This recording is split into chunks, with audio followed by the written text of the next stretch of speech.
Hello, everyone, and welcome to Slash Film Daily for Wednesday, January 23rd, 2019.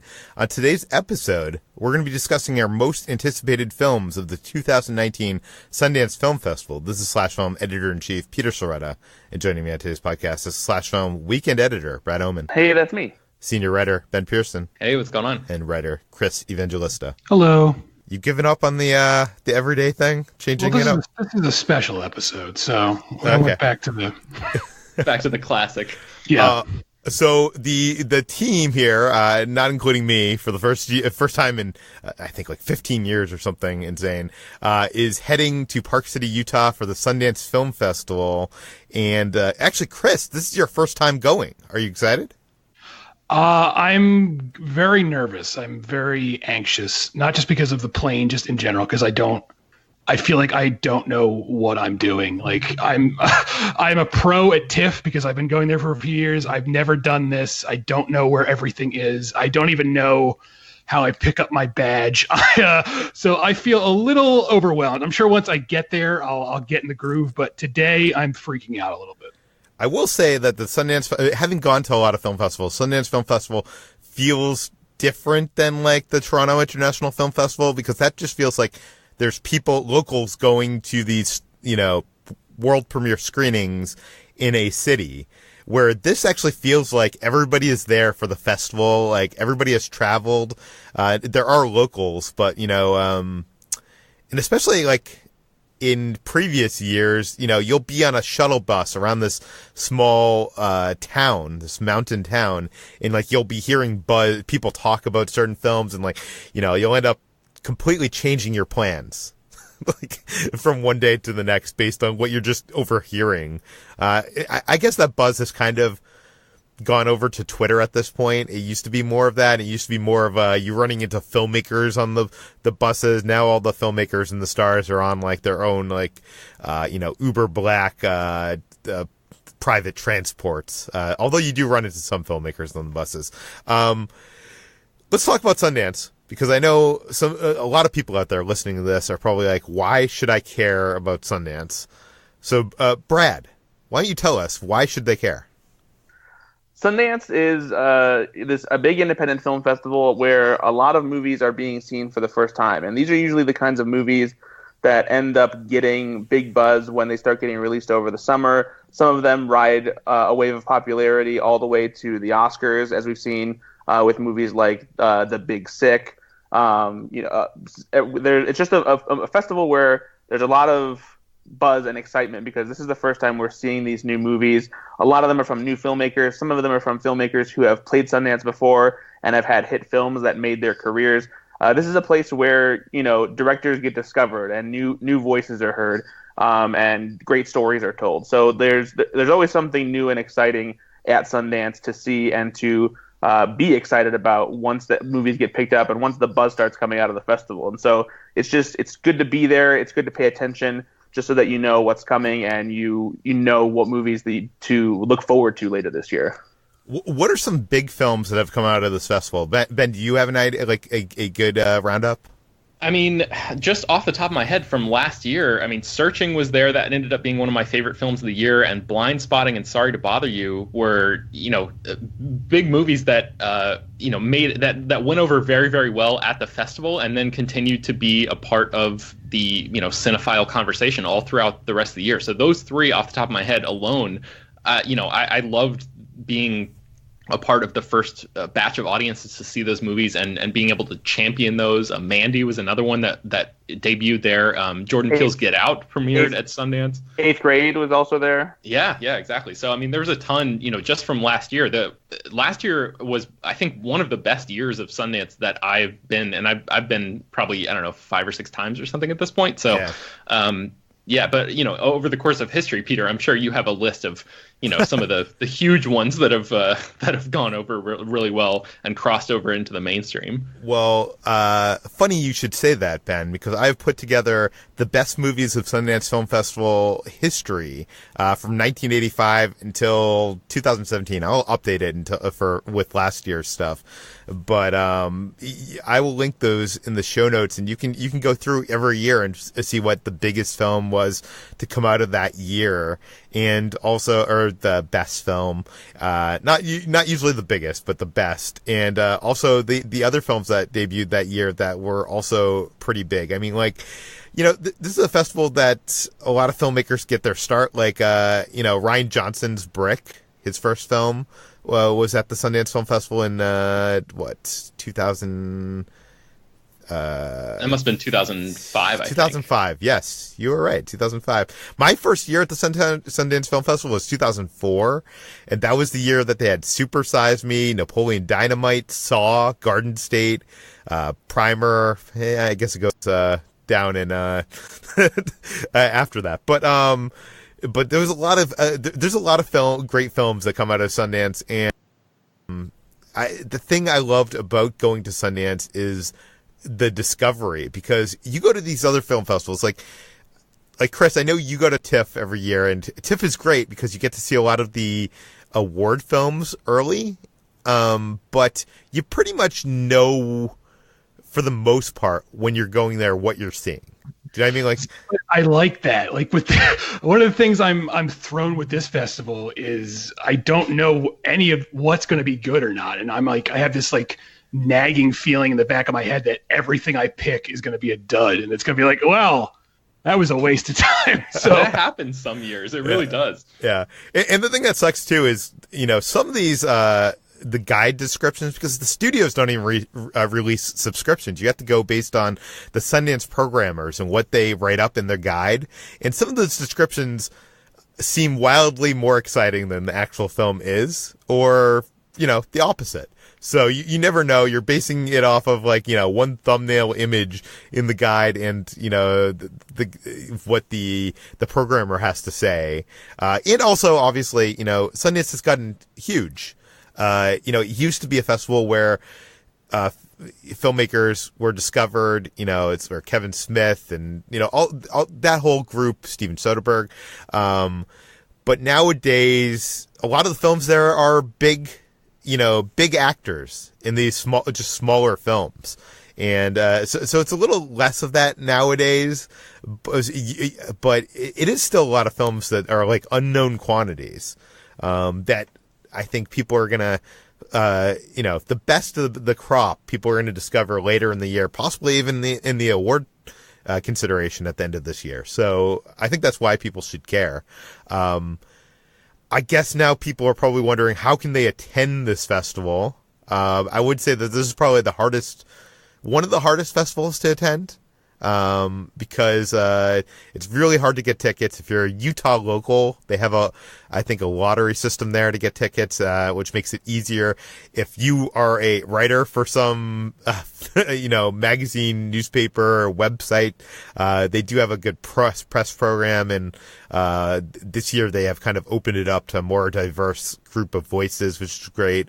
And they also do volunteers. My first year at the Sundance Film Festival in 2004 was not as press. /film did not exist. I was just a film fanatic, and I volunteered, and they put me up in a condo filled with other volunteers, and I worked, 8 hours a day, and on my time off, they have volunteer lines for each of the theaters, and I got to see, honestly, more films than I see now when I go to Sundance I saw as a volunteer, which is kind of crazy.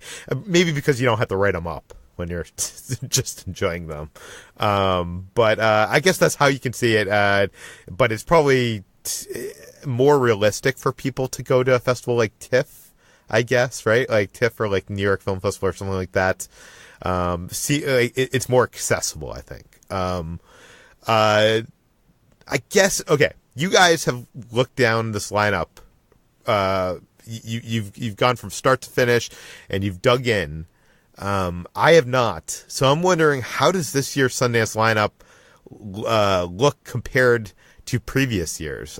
For me, I feel like this is another year where there's not necessarily a lot of movies to get super excited about. There's things that I think that me, Ben, and Chris are personally excited about, but there's no big movies or big premieres that everyone is looking forward to, as there have been in some recent years. The last year was a little bit like this too. And, if anything, I actually think that makes the festival a little bit more exciting, because it means, we're in for some surprises, hopefully more good surprises than bad ones. So yeah, there's not really a huge swath of movies that already have buzz going into the festival. So we're definitely going to be hearing a lot of it after movies start playing in Park City. And I also agree that makes it a little bit more exciting. Instead of having these, spotlight movies that carry the weight of expectations already, it seems like there's really an even playing field for the most part with all of these movies. And we're going in fresh and we don't really know what we're going to find. And that's the exciting part about it. It makes you guys excited. It makes Chris nervous. But let's dive in, because you guys have created a list of the top 12 most anticipated movies of this year's Sundance Film Festival, and you can read that whole list on /film.com.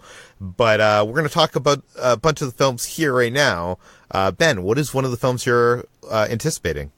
One of them is a late addition to this year's lineup. It's called Wounds, and it stars Armie Hammer and Dakota Johnson, and it is the second feature from writer-director Babak Anvari, who made a horror thriller called Under the Shadow in 2016. I have not seen that movie yet, but it has a 99% on Rotten Tomatoes still, and it's on Netflix right now. I've downloaded it to my phone, so I'm going to try to watch it on the plane out to Park City so I can be a little bit more familiar with this filmmaker. But the premise of Wounds is Armie Hammer plays a bartender in New Orleans who retrieves a cell phone that was left behind in his bar after a fight there, and he starts experiencing mysterious and disturbing things when he begins receiving calls and texts on that stranger's phone. And Dakota Johnson plays his girlfriend, who starts to investigate what's going on here, and it really, from the photo that you can see in our piece at /film.com, it seems like she's like slowly driven insane by the information that she discovers. So I'm very curious about this one and really excited to see it. This totally seems like a Chris film to me. Yeah, somehow this actually slipped my attention, and now that Ben is talking about it, I might try and catch it if I have time. I actually have seen Under the Shadow, and it is good, so this does sound interesting to me. And this film is based on a horror novella called The Visible Filth by Nathan Ballingrud. So that's such a better title. I wish the movie were called that. Yeah. Wounds is very generic. That's such a better title. Oh well. One of the movies that I'm looking forward to is called Late Night. Getting on brand with my comedy nerd side. This is a movie that stars Mindy Kaling as a writer who is hired as the lone female writer on a staff of men writers for a late night talk show that's hosted by Emma Thompson. But apparently, like, she wants to make an impression, really help the show, but it sounds like the ratings on the show are down, the network's not happy with it, and they're on the verge of cancellation. This is a movie from Nisha Ganatra, and she's the director and producer of Amazon's Transparent. She's also been a hired gun on TV shows like The Mindy Project, Brooklyn Nine-Nine, Girls. So she's got plenty of experience with comedy. This sounds like one of those really interesting showbiz kind of movies, and with Mindy Kaling in the lead role, which is something she hasn't really done on the big screen. I'm excited to see what she can do with a movie like this. I've always been fascinated with the late night TV show scene, and especially the movies and the late night wars. The books and movies that have kind of chronicled that. I'm wondering if this is going to be any good. I know. This film was announced in 2016, and originally Paul Feig was going to direct this. So this looks like they went a different way. It'll be interesting to see how it turns out. Chris, what is the film that you are looking forward to? I think if anything, the film you're about to say, Chris, is the one I would be looking forward to the most. Yes, it is Velvet Buzzsaw, which is the new film from Dan Gilroy.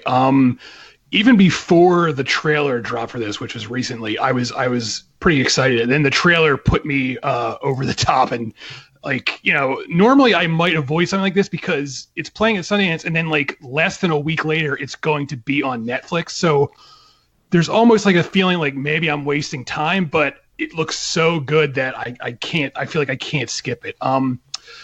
Jake Gyllenhaal is in it. He's reteaming with Dan Gilroy. They work together on Nightcrawler, and he's playing an art critic. And Jake Gyllenhaal has gotten to this point in his career where he's just doing really goofy voices, and I'm like all for it. I love this phase of his career where he's just playing weirdos doing weird voices, and I don't even know what to make of this movie, but he's like an art critic, and there's a series of paintings that get left behind by this artist who dies, and the paintings apparently are haunted. I don't even know. It just looks insane, and I'm really excited about it because I loved Nightcrawler. I did not like Dion Gilroy's second movie, Roman J. Israel Esquire, which was just a mess. I did not like that at all. But this looks like it's him like bouncing back. Like maybe he had a sophomore slump and he's back with something a lot more interesting. I mean, this looks nothing like Nightcrawler or Roman J. Israel. So I'm very excited to just see how this turns out. Recently for the Slash Filmcast, we listed our top 5 movies of the last 10 years, and I went through my entire letterbox and ranked every year, every movie of every year of the last 10 years, and Nightcrawler was one of only 12 films that I gave a perfect 5-star rating on Letterboxd in the last 5 years. So I'd say I'm excited about this is an understatement. And I know Gilroy, before this went into production, I have not even watched the trailer for this, to be honest, but because it's coming so soon, I'm just gonna wait. But Gilroy, before this went into production, I remember him saying that this was gonna have a vibe of like The movie The Player, and he took inspiration from Robert Altman's like huge ensemble type, those films of Robert Altman. Do you feel that from the trailer, Chris? Absolutely not. When I was reading about the film, I did see it mention that even though Jake Gyllenhaal is at the center of the film, it is an ensemble piece, but the trailer doesn't make it look like that at all. And also, I love Altman, but this looks like nothing Altman ever made. So, I mean, maybe the trailer is misleading. I don't know. But based on the trailer, I don't get an Altman vibe at all. Okay, cool. Ben, what is another film you're looking forward to? There's one called Relive, which stars David Oyelowo from Selma and Storm Reed from A Wrinkle in Time. She played the lead character, Meg Murray, in that movie, the like 13-year-old protagonist. The description of this movie is: after an LAPD detective's family is killed in what appears to be a grisly murder, the detective receives an impossible phone call from his young niece, who is one of the victims of that murder. And using this sort of time-twisted scenario to his advantage, the detective ends up basically like encouraging the niece over the phone to get enough clues for him to try to solve the case. And I think Blumhouse is involved with this in some way. It seems like sort of like a Blumhouse kind of premise. It reminds me a little bit of a movie called Deja Vu from like 2006 or 7, which starred Denzel Washington. That was also sort of like a time. It reminds me of the movie Frequency that was released many years ago. It was actually directed by the now head of New Line and Warner Brothers. Am I correct there? Toby Emmerich, I think. Oh, yeah. Yeah. I didn't realize that he was a director before that. Interesting. And they actually made a TV show of that a couple of years ago, which I actually enjoyed. It sounds like this could have the potential of being like This Year's Searching for You, or it could be bad. So, switching gears a little bit away from the narrative side of things, there is a documentary coming out called Memory: The Origins of Alien. This comes from director Alexander O. Philippi. And the last time he took a deep dive into a classic movie, he gave us the fascinating documentary 7852, which was a very in-depth and extensive investigation and interpretation of the shower scene from Psycho. It featured all sorts of talking heads and commentary from critics and fans and filmmakers about it. And so having him dive into a movie like Alien sounds really exciting. This is a movie that has been explored, behind the scenes and talked about countless times over the years because it's such a revered movie. But it seems like this might have a little bit more to it. The description says it will also focus on, quote, the deep resonance of myths and our collective unconscious. And so it sounds like they'll have, a lot of access to behind the scenes details and art and development and that kind of thing. So hopefully it'll be something that allows us to see the movie in a new light and reveal some things that we don't know about the movie. See, this seems to me like another Chris pick. I'll see this eventually. I think I had it on my list of something possibly to see, but I'm not really a big documentary guy. I know people would scoff at that. And I'm not like anti-documentary, but I don't really go out of my way to see them for some reason. I can't even explain why. Chris, what is your next? Mine is the very long titled, Extremely Wicked, Shockingly Evil, and Vile. And I talked about this, I think, on our most anticipated movies of the year list. And it's a new film from Joe Berlinger, who hasn't made a narrative film since Book of Shadows, Blair Witch 2. That was his first narrative feature, and it did not turn out that well. So he's stuck to documentary since then. He made the Paradise Lost documentaries about the West Memphis 3 for HBO. And this is another sort of true crime thing. It's about Ted Bundy, and Ted Bundy is being played by Zac Efron. And Ted Bundy, he's infamous. He's one of the worst serial killers in American history. But there haven't been a lot of movies about Ted Bundy. There's been a few like direct to video movies that are just terrible. And I'm very curious to see what a filmmaker like Joe Berlinger does with this material. I'm very curious to see how Zac Efron plays this character. I mean, Zac Efron may not be everyone's first thought when they think of a serial killer, but Ted Bundy's whole shtick, if you want to call it that, was that he looked like a normal, even like attractive guy, and that was how he was able to lure so many women into, being his victims. He seemed like a very nice, handsome guy, and he was just this monster. And I've never seen Zac Efron play a character like that, so I'm very interested in seeing how he plays it.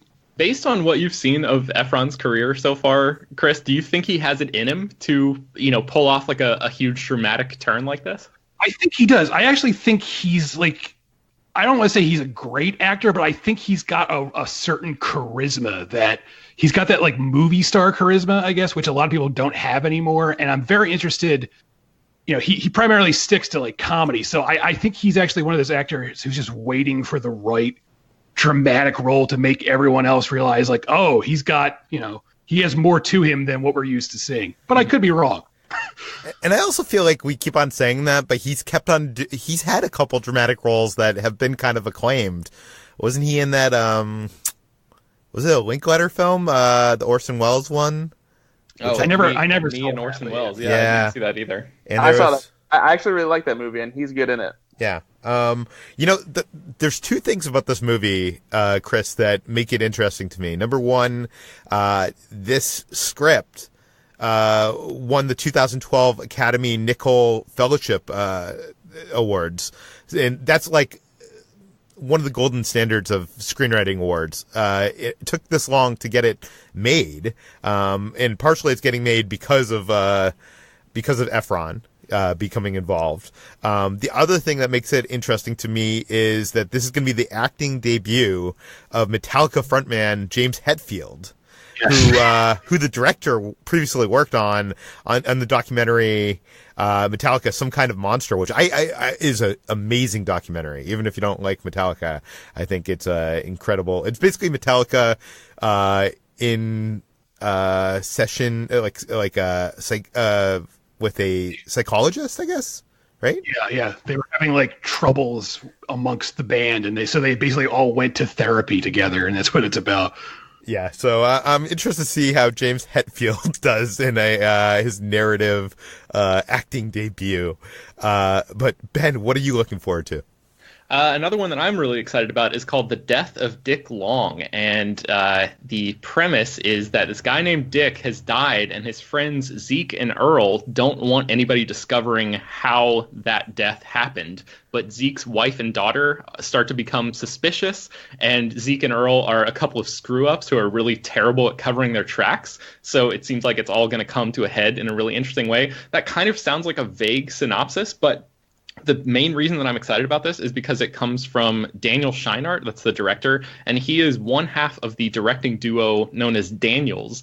And they made a movie called Swiss Army Man a few years ago, which for me is like one of the biggest cinematic surprises of the past decade. It's the movie where Daniel Radcliffe plays a farting corpse. You guys probably remember that. That movie, beyond its sort of insane premise, ended up being surprisingly heartfelt and like really emotional and hilarious and very, very well done. It seemed like they approached that movie from let's take the most ridiculous premise possible and actually imbue it with some real human emotion. So I'm hopeful that something similar is in store here. Maybe something a little bit more grounded than a farting corpse, but yeah, still, I'm very excited about this. And, that premise sounds like Weekend at Bernie's to me. It's like two guys covering death. Yeah. So what you're saying, Ben, is that you didn't just put this on your list so you could say the words "Dick Long" on the podcast. That is correct. I would find a way to say those words, even if this movie didn't exist. This film is part of the festival's next competition. And I know I said earlier that a lot of these films have gotten bigger and they have big stars, and they're not really quote unquote independent films. Like, there's films from studios at Sundance.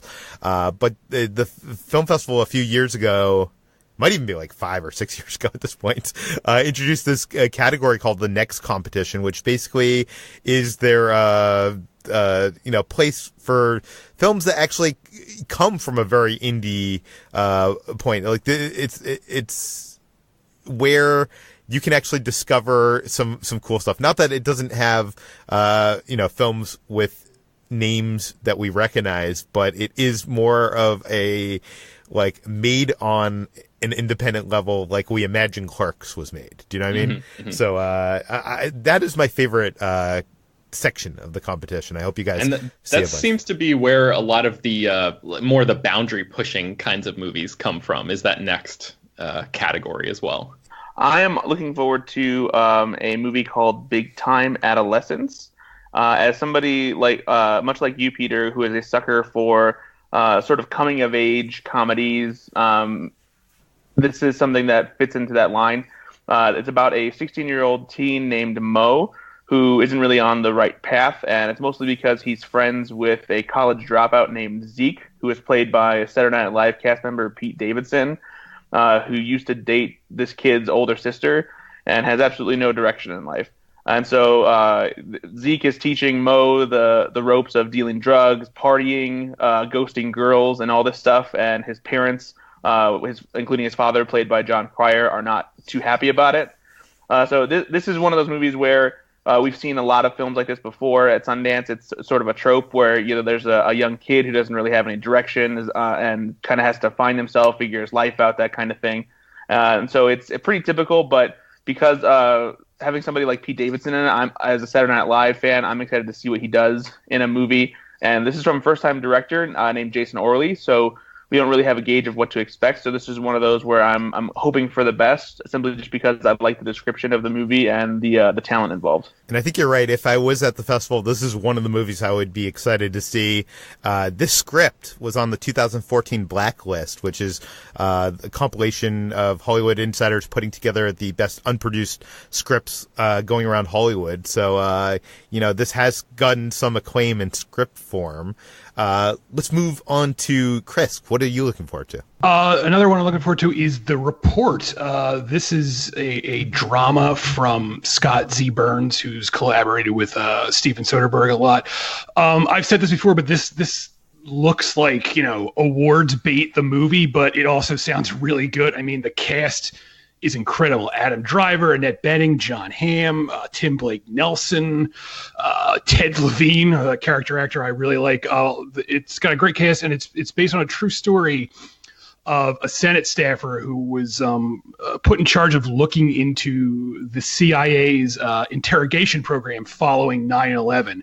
And, he basically uncovered the fact that the CIA was engaging in torture. They weren't calling it torture. They were calling it enhanced interrogation techniques, but when you really boil it down, it gets to being, torture. So this is all about the investigation into that, and I'm a sucker for a really good political drama, like All the President's Men, and there was this movie that a lot of people didn't really care for. It's called State of Play. It had Ben Affleck and Russell Crowe in it, and I really liked it just because I really like political thrillers. I really enjoy that subgenre. So, all the talent involved with this and that are combining to make me very excited for this. See, I'm skeptical about this one, and I'll tell you why, Chris, because this kind of film is the kind of film that should debut at TIFF and be like award bait, like you said. And the fact that it didn't, or they didn't hold on to it until TIFF of this year, makes me think it might not be of that caliber. But I don't know. Great. I don't know. I could be wrong. I could be totally wrong here. Ben, what are you looking forward to? The last one that I'm looking forward to is called Sweetheart, and it comes from filmmaker J.D. Dillard, who directed his first movie a couple years ago called Slate, which is a low-budget superhero movie. That one also played at Sundance, and now he's back with Sweetheart, which stars Kiersey Clemons as a woman who has washed ashore on a tropical island, and she thinks she's completely alone. But when night falls, she realizes that she's not alone after all, and she has to fend off this malevolent force that comes after her at night. So just the idea of... This was filmed at the Fire Festival? No. It may have been. But Kiersey Clemons was in Dope, and that was also a Sundance movie from a few years ago. She was in Hearts Beat Loud last year at the festival. So she's sort of she's a young actress, but she's quickly becoming a Sundance mainstay.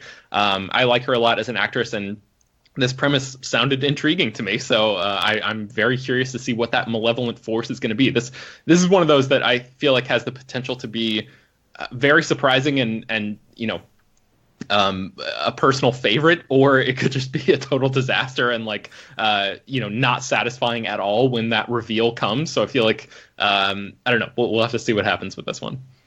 I was a huge fan of Slate, which, yes, is a superhero / magic movie distributed by Blumhouse. This one's also Blumhouse, right? I think so, yes. Yeah, and JD is up and coming, he's a promising filmmaker. I know he's attached to the Fly reboot, and this film was shot on an island in Fiji, and apparently the script is only 68 pages in length due to the lack of dialogue in this film. So that's a little interesting. This would also be on my list of most anticipated. Brad, what is the last film on your list? The last film on my list is another one that taps into the comedy nerd side in me. It's called Brittany Runs a Marathon. It stars Jillian Bell, who you might recognize as a supporting character from movies like 22 Jump Street, Office Christmas Party, and Rough Night. And she was also one of the supporting cast members on Workaholics. But here, much like Mindy Kaling in Late Night, she's taking a lead role as a woman, a 27-year-old woman who's living in New York, not really doing so well health-wise, since she's been partying nonstop and just being kind of irresponsible. And she finds out that she has a high heart rate, high blood pressure, and other cautionary symptoms. So she decides to get her life together by first running 1 block and then running 2 blocks and then more and more, and just trying to turn her life around. And so there's not much more given beyond that, but this sounds like it has the potential to be a fun comedy, maybe even a little bit inspirational. And again, this is another one that's from a first-time director, Paul Downs Calizo. And it's just with Jillian Bell in the lead, I always have thought that she's extremely funny, so I'm interested to see what she does with a lead role. Yeah, this is that filmmaker's directorial debut for a movie, but he did direct an episode of MacGyver. And so, yeah, it's kind of unknown quantity here. Chris, what is your last most anticipated film? Mine is The Lodge. And let me just have a side note here. If you're having a movie, you're bringing a movie to Sundance, maybe don't call it The Lodge, because if you Google Sundance The Lodge, everything that comes up is actual lodges, not this movie. So also, isn't there like an FX series called Lodge or something? The Lodge, like Lodge 49. Or something it's like Lodge 49. Yeah.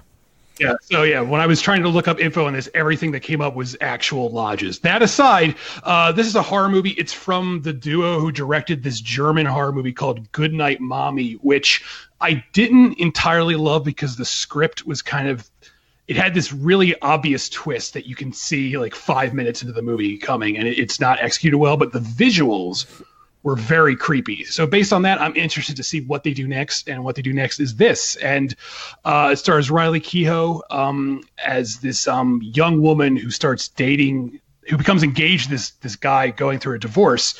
And the guy's kids, from his previous marriage, do not like her, and they start trying to dig up dirt on her and basically try and ruin her life. And then that backfires because the kids and Riley Keough's character end up getting snowed in at this lodge. And so they're all trapped together in this house. And it turns out Riley Keough's character has a dark, disturbing secret from her past that comes back to haunt them all in a very bad way. So the synopsis is like deliberately vague. It mentions something about how she comes from like a strict religious background, but the synopsis that's available takes pains to not really mention just what is going on here. So, I'm sure there's like a big twist coming, but based on, Riley Keough's presence, she's a great indie actress, and just I'm a sucker for, horror in general. So this sounds like it could be good, or it could suck. We'll see. Yeah. I'm guessing this is part of the midnight competition. This is like the perfect kind of film to see at Sundance, right? To be surrounded by snow and actually probably, lodges. Lodges. This script was selected for the 2017 Bloodlist, which is kind of like the horror version of the Blacklist. So people like the script, so that's a good sign. But yeah, like I said, one thing I didn't like about Goodnight Mommy was the script. So if this script ends up being better, I will be very happy. Okay, that brings us to the end of our Sundance preview. But if you are listening to this podcast, you'll be getting some coverage from Sundance. Ben, you're going to bring the microphone down to Park City and be doing updates throughout your time there. You're only there for, 5 days? I think it's 4 nights, 5 days, something like that, yeah. Yes. Yeah, so we'll get some coverage there with all of your favorites, and we will also reconvene sometime next week to talk about your favorite films from the festival.